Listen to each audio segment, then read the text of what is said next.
cuanto pidamos lo recibimos de Él. Tanto la celebración de la Eucaristía como la oración personal comienzan con la oración de petición. Bueno, como hacemos, vamos a ir un poco desgranando el contenido de este punto. Se nos remite, en primer lugar, a ese pasaje del publicano. Dice, la oración de petición es el primer movimiento de la oración de petición. O sea, es decir, entre toda la oración de petición, porque claro, a Dios se le puede pedir muchas cosas, ¿no? Pero algunos se olvidan de que la principal es pedirle perdón. La primera oración de petición es la oración de perdón. A veces tenemos la sensación de que oración de petición es igual a egoísmo. Egoísmo, ¿no? Como si la oración de petición estuviese, digamos, en competencia con la oración de acción de gracias. No.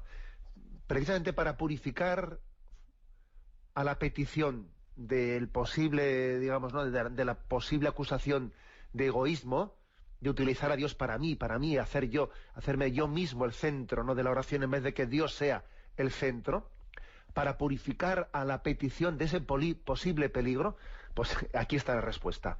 La respuesta es que la primera oración de petición es la petición de perdón. Porque la petición de perdón precisamente es no hacer de ti mismo el centro de la oración, sino hacer de Dios el centro de la oración. Este es un caso muy claro, ¿no? El caso de esa parábola del fariseo y el publicano. Dice, el texto es Lucas 18:13. En cambio, el publicano, colocado en la parte de atrás, ¿no? del templo, el publicano que se mantenía a distancia, ni siquiera se atrevía a levantar la vista del suelo, sino que se golpeaba el pecho y decía, oh Dios, ten compasión de mí, que soy pecador. Ciertamente el que ora así tiene muy claro que el centro de la oración es ese Dios santo ante el que él se encuentra. Ante el que él se encuentra. Orar así, se mantenía a distancia, ni siquiera se atrevía a levantar la vista del suelo, se golpeaba el pecho, diciendo, oh Dios, ten compasión, que soy un pecador. Orar así es tener una conciencia muy clara delante de quién estoy. Orar así es tener conciencia de la santidad de Dios. Porque fijaros, me habéis escuchado más de una vez esto en este programa, que lo más importante de la oración ya no es lo que voy a decir, sino tener una firme experiencia, una profunda experiencia de la presencia de Dios, delante de quien estoy. Conciencia viva de que estoy en presencia de Dios, de que soy mirado por Él, de que soy amado por Él. Claro, esto es lo que tenía el publicano, y como tenía el publicano esa conciencia tan viva de delante de quien estaba, se sentía pecador. Se sentía pecador porque tenía una conciencia muy viva de su presencia. Entonces digamos que el sentirse pecador o no sentirse pecador no depende tanto de que tengas muchos pecados o de que tengas pocos pecados, ¿eh? No. Depende de que haya una fuerte presencia de Dios o no haya fuerte presencia de Dios. Si hay una fuerte presencia de Dios, tú tienes una conciencia de que eres un pecador. Si la presencia de Dios es pequeña, tú no te sientes pecador, hombre, no pasa nada.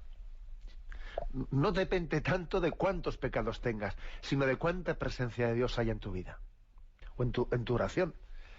Aquel famoso ejemplo que ponía Santa Teresa, que Santa Teresa era muy intuitiva, ¿no? Sus ejemplos. Dice, estando en una habitación con las ventanas cerradas, vi que la mesa estaba limpia, ¿no? O aparentemente limpia, pero en abriendo la ventana y entrando el rayo de sol, vi cuánto polvo había encima de la mesa. Hombre, el polvo ya estaba antes de que tú abrieses la ventana. Lo que pasa es que antes de que entrase el sol, tú el polvo no lo veías. No es que ahora comience a estar sucia la cosa, no. Ahora comienza precisamente a estar limpia, fíjate, porque ahora por lo menos ves el polvo. Y como lo ves, dices, esto está sucio. Y ya solo por decir esto está sucio, ya comienza a haber esperanza de que pueda llegar a estar limpio. O sea, repito, que esto es muy importante. El sentirse o no sentirse pecador no depende tanto de cuántos pecados tengas, sino de cuánta presencia de Dios haya en tu vida. Cuando escuchamos la típica frase esa, ¿no? Yo no tengo pecados, yo no tengo pecados. Bueno, pues claro, qué es lo que está ocurriendo ahí? Que yo no tengo presencia, o sea, no tengo experiencia de Dios, no tengo experiencia de Dios, o sea, es así.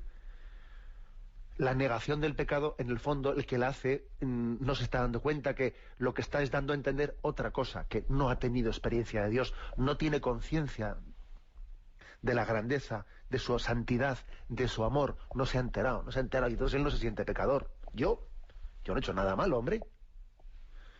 Bueno, esto es importante, ¿no? En esta parábola del publicano, esto se enfatiza mucho. Y una cosa, un matiz, porque ya sé yo que siempre se suele acusar, a veces se ha acusado al catolicismo de, pues de subrayar la condición pecadora del hombre, pues de una manera como si ese sentirse pecador fuese pues una fuente de tensión interior para nosotros, una especie de terremoto, no sé, de sufrimiento interior, de un autodesprecio, un miedo del Dios castigador, del Dios policía, etcétera, etcétera. Se ha dicho mucho eso, ¿no? Pero no, señor, ese no es el auténtico arrepentimiento, esa no es la auténtica conciencia de ser pecador, no es eso. No es eso. En la conciencia de ser pecador, cuando Dios nos da esa luz, que entra luz por la ventana y nos permite ver ese polvo que está encima de la mesa, no es para que tú te machaques, no es para que tú te autodesprecies, o te desesperes, no, todo lo contrario. Dios, en la misma medida en la que te permite verte pecador, te permite verte con esperanza. O sea, es verte como Él te ve. Sí, te ve pecador. O sea, Dios es mucho más consciente de nuestros pecados que nosotros mismos. Te ves pecador, pero al mismo tiempo, al verte con los ojos de Dios, te ves con gran esperanza. O sea, es una cosa en la que se mezcla el dolor y la alegría. Este es el auténtico arrepentimiento cristiano. El sentido de compunción. Se mezcla, uno ya no sabe ya si está llorando de dolor o de alegría. Eso forma parte, ¿no?, de la conciencia cristiana. De hecho, fijaros bien, se ha hablado mucho de el don de lágrimas, que bueno, es una forma de oración de petición, no ya con palabras, no, sino con las propias lágrimas, o posiblemente con palabras de petición de perdón bañadas en lágrimas.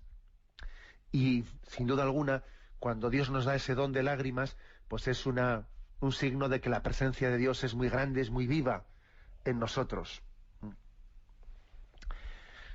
Decía San Juan Clímaco, uno de los padres, de los primeros padres, decía que cuando las lágrimas se derraman por miedo, si las lágrimas son por miedo, como mucho interceden por nosotros, pero cuando las lágrimas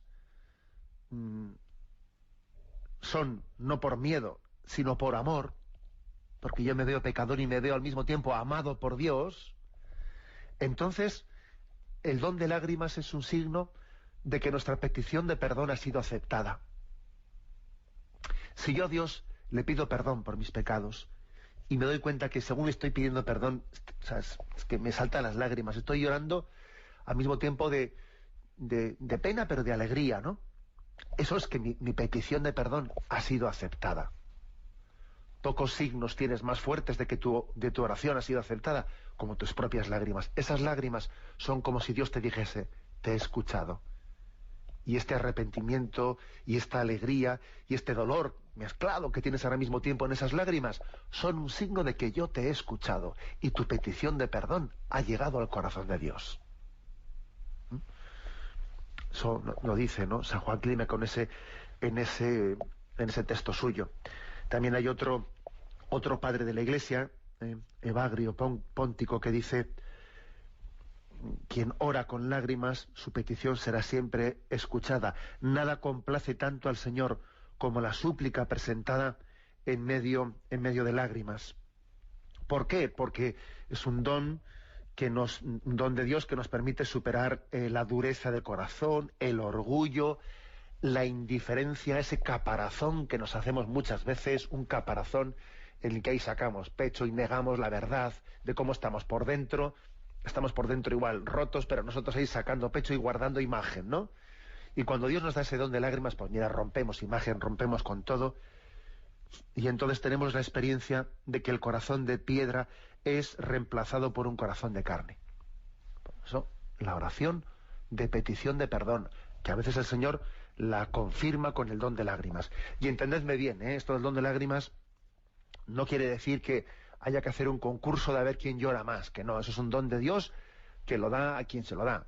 No es cuestión de que no se trata de incentivar un histerismo a ver quién llora más, no es eso. Esto no es una cuestión, permitidme la broma, esto no es una cuestión de un pluviómetro, a ver quién llora más, no es eso. Dios le da el don a quien tenga que dárselo. Y es más, a veces hay personas que por su talante y por su psicología, pues igual no serán de derramar torrentes de lágrimas, ¿no? Pero sí de derramar algunas lágrimas y algunos gestos exteriores que igual por su forma de ser brotan con dificultad, ¿no? Como gotas de sangre, pero nacen del interior del corazón. Nacen del interior del corazón. Es un signo, como digo, que Dios puede darnos para darnos un gran consuelo interior. El consuelo interior. Para salir de nuestra oscuridad. San Gregorio de Nisa, otro padre de la Iglesia, dice que nos es imposible vivir sin el don de lágrimas cuando consideramos las cosas como realmente son, como cuando nos vemos delante de Dios y vemos su grandeza y vemos la paciencia que tiene Dios con nosotros, ¿no? La paciencia que tiene, comparándonos con nosotros mismos, ¿no? Dice, es que casi nos es imposible vivir sin el don de lágrimas. Y más todavía, dice él, las lágrimas eran signo de los dolores de parto antes del nacimiento de la nueva vida. También ahora, también en este sentido espiritual de la palabra, pasa algo por el estilo, que también son como los dolores de parto de algo nuevo que nace, de un arrepentimiento desde el que se nace una nueva vida. Es como si fuese un signo de un segundo bautismo. Las lágrimas, el don de lágrimas de petición de perdón, de esa compunción interior, ¿no? Un corazón quebrantado y humillado, tú no lo desprecias, Señor. Ese don de lágrimas que derramó David, pidiendo perdón por su pecado, o que derramamos nosotros, es como un segundo bautismo. Pero esta vez no con agua, ¿no? Sino con Espíritu Santo. Es un nuevo bautismo. Los pecados cometidos después del bautismo es como si fuesen lavados por las lágrimas. Eso también lo dice algún padre de la Iglesia, como un segundo bautismo. Lógicamente está ligado al sacramento de la penitencia, al sacramento del perdón. Experimentamos en esa especie de segundo bautismo, que es el don de lágrimas, esa petición de perdón sincera, que el Espíritu Santo suscita en nosotros. Experimentamos un gozo y una paz liberadores. Por eso no es cierta, como he dicho yo antes, esa acusación que se hace de que, claro, de que el catolicismo está siempre ahí acogotando a la gente, pecado, pecado, pecado, ¿no? Como si... No, mire usted, o sea, la petición de perdón, la conciencia de ser pecado, de pedir perdón por nuestro pecado, es liberadora, porque conocemos el amor misericordioso y porque somos consolados, ¿no? Somos consolados. La compunción interior es un proceso de muerte y de resurrección al mismo tiempo. De muerte y de resurrección. Es una experiencia de la misericordia de Dios que se derrama por todos nosotros. Y además, eso nos libera de los narcisismos, ¿no? De mirarnos solamente a nosotros mismos.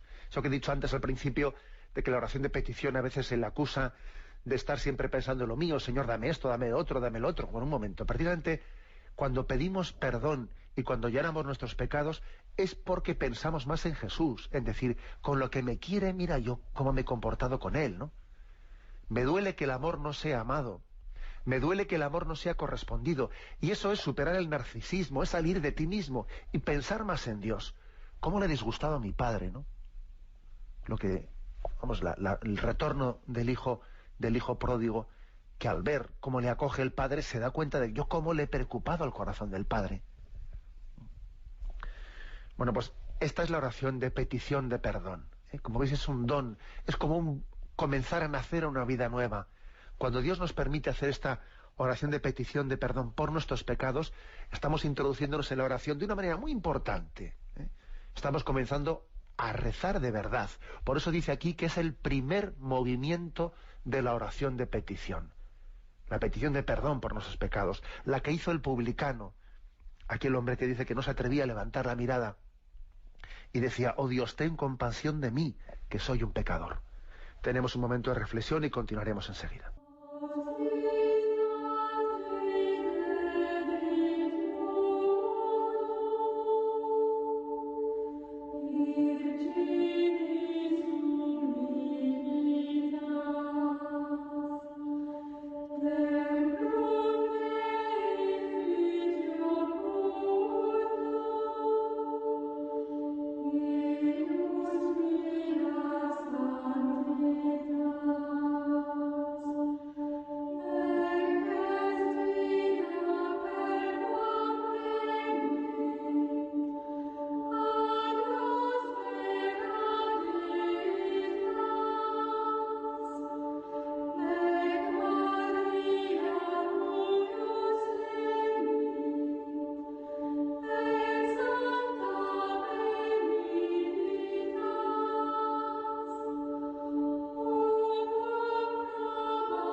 Escuchan el programa Catecismo de la Iglesia Católica con Monseñor José Ignacio Munilla. Una reposición del año 2010. Continuamos en esta edición del Catecismo comentando el punto 2631, la petición de perdón. La primera de las peticiones, la primera de las oraciones de petición, es el primer movimiento de la oración de petición, dice aquí el Catecismo. Es el comienzo de una oración justa y pura. Justa y pura, porque si no partimos de ahí, no estamos en verdad delante de Dios. O sea, no tenemos conciencia delante de quién estamos. Es al mirarle a Dios, me miro a mí mismo, ¿no? Me acuerdo, por ejemplo, de ese pasaje de la pesca milagrosa, en el que Pedro, al ver la pesca milagrosa, es curioso, ¿no? Pero lo primero que le salió decir es: Señor, apártate de mí, que soy un pecador. Podía haberle dicho: Señor, ¿cómo lo has hecho? No. Es decir, sencillamente él se dio cuenta delante de quién estaba al ver la pesca milagrosa, a ver la acción de gracia de Dios, que eso no había nacido de la carne y de la sangre, sino que era un don de Dios esa pesca milagrosa, y lo primero que se le ocurrió decir es: apártate de mí, que soy un pecador. Cuando uno tiene conciencia de la gracia, inmediatamente lo primero que le brota es pedir perdón, ¿no? Es decir, que la verdadera oración, decía un autor que me hizo gracia leer esta expresión, decía que la verdadera oración tiene más que ver con la espeleología que con el alpinismo, decía él. Tiene más que ver con la espeleología que con el alpinismo. O sea, no se trata de que la verdadera oración es: mira, pues es que es uno que tiene experiencias místicas muy grandes y conoce el Espíritu Santo y tiene una especie de acceso a misterios ocultos que están muy altos. No, mira, antes de hacer alpinismo es cuestión de hacer espeleología, es decir, de mirarte a ti mismo y de ante Dios sentirte pecador. Se trepa hacia arriba, se sube hacia arriba por la escalera de la humildad que baja al abismo de nuestro pecado, y allí es como si rebotase. Y si Dios nos concede sentirnos pecadores, si Dios nos concede explorar nuestra miseria, es para que desde allí subamos rápido hacia el cielo. Y cuanto más toquemos el fondo de nuestra pobreza, con más rapidez nos levantamos a Dios. Es como si lanzamos una pelota al suelo, y cuanto con más fuerza la lances al suelo, con más fuerza se rebota hacia arriba. Esto era un ejemplo que repetía Santa Teresita de Lisieux. Dice: descendí tan bajo, que pude volar tan alto, que por fin conseguí lo que buscaba. Es curioso, es como, repito el ejemplo, ¿no? Tú lanzas la pelota hacia el suelo y nada, pues cuanto más fuerza le des, más alto sube. Esta es la experiencia del publicano: el que se humille será enaltecido. Esta es la experiencia del buen ladrón: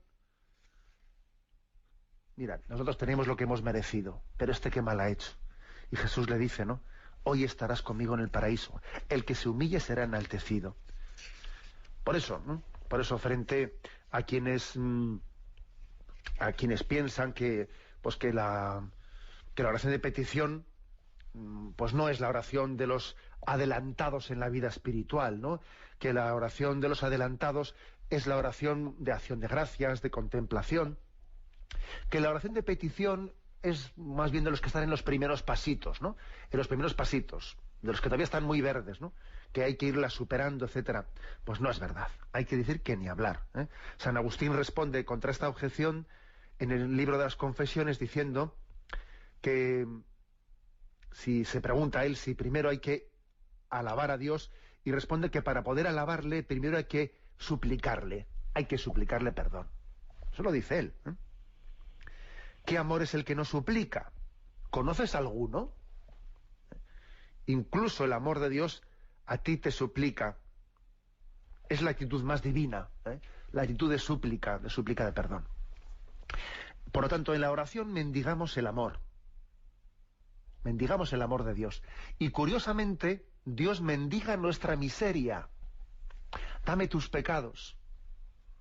La única cosa que le pertenece, que nos pertenece en propiedad, ¿no? Y que tenemos que darle. Posiblemente nuestro, lo único que tenemos nuestro son los pecados. Mira, porque todo lo demás en el fondo es de Dios. Es tuyo también, pero es de Dios. Lo único que no es de Dios en ti son los pecados. Eso no es de Dios, desde luego. Y fíjate, eso es lo que Él te pide que se lo des. Que le des tus pecados arrepintiéndote. Por eso cuando pedimos perdón, ¿no? Cuando hacemos la oración de petición de perdón, estamos mendigando el amor. Y lógicamente Dios Padre no se resiste a esta oración, ¿no?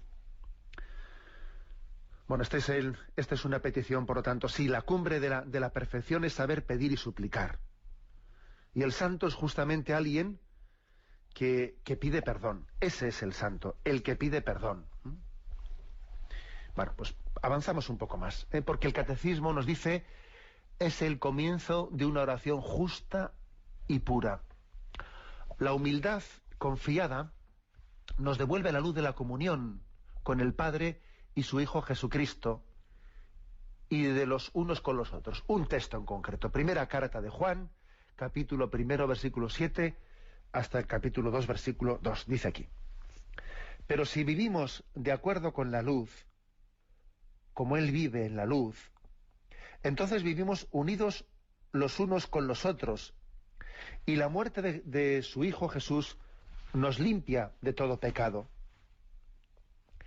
Si alardeamos de no cometer pecado, somos unos ilusos y no poseemos la verdad. Si por el contrario reconocemos nuestros pecados, Dios, que es fiel y justo, nos los perdonará y nos purificará de toda iniquidad. Si alardeamos de no haber pecado, dejamos a Dios por mentiroso, y además es señal de que no hemos acogido su mensaje. Hijos míos, os escribo esto para que no pequéis. Ahora bien, si alguno peca, tenemos un intercesor ante el Padre, Jesucristo, el justo. Porque Jesucristo murió para que nuestros pecados sean perdonados. Y no solo los nuestros, sino también los del mundo entero. Bueno, afirmación de este texto, ¿no? Si vivimos en la luz, vivir en la luz, vivir en la presencia de Dios, como he dicho al principio, pues es el signo, es digamos el presupuesto necesario para podernos sentir pecadores, o al revés, el sentirnos pecadores es un indicio de que vivimos en la luz. Vivir en la luz, vivir en la verdad de Dios, vivir en la conciencia de su santidad. Curiosamente, también esto me lo habéis escuchado en alguna ocasión, los santos, claro que han tenido un increscendo. Un santo, claro, lógicamente ha estado mucho más cerca de Dios en la etapa final de su vida que al principio, porque va teniendo un crecimiento progresivo, ¿no?, en la vida de gracia. Objetivamente hablando, los pecados que pudo cometer un santo en la primera parte de su vida, pues eran muy superiores que la última parte de su vida, porque iba creciendo en santidad. Eso es así. Y sin embargo, la conciencia de ser pecador, al revés, ha ido creciendo según avanzada su vida. Es decir, aunque objetivamente hablando sus pecados cada vez fuesen más pequeños, porque era más santo cada vez, sin embargo, como su conciencia de presencia de Dios, ¿no?, de vivir en la luz, cada vez era más grande, pues se sentía más pecador. Será paradójico, pero es así, es la realidad, es la vida de los santos, porque vivir en la luz nos da conciencia de nuestra indignidad, ¿no? Y no hay cosa más grave que lo que dice aquí en la primera carta de Juan, alardear de no cometer pecado. Dice, somos unos ilusos si alardeamos de tal cosa, dice. Si alardeamos de no cometer pecado, somos unos ilusos y no poseemos la verdad. Y dice más, dejamos a Dios por mentiroso. ¿Qué es esto de que dejamos a Dios por mentiroso? Hombre, claro, si Dios nos dice, nos revela que entrega a su Hijo por la salvación de nuestros pecados, dice, bueno, si tú dices que no tienes pecado, entonces le dejas a Dios por mentiroso, y además estás como diciéndole que la redención de Cristo no era necesaria para ti, que por ti Cristo no tenía que morir en la cruz, que a ti te sobra la redención, que eso a ti te sobra. O sea, estás despreciando la redención de Jesucristo. O sea, fíjate qué gravedad tiene, ¿no?, esa falta de conciencia de nuestro ser pecador delante de Dios. Por eso esta afirmación, ¿no?, es importantísima. Ser hijos de la luz es vivir en verdad. Tenemos un momento de reflexión y continuamos enseguida.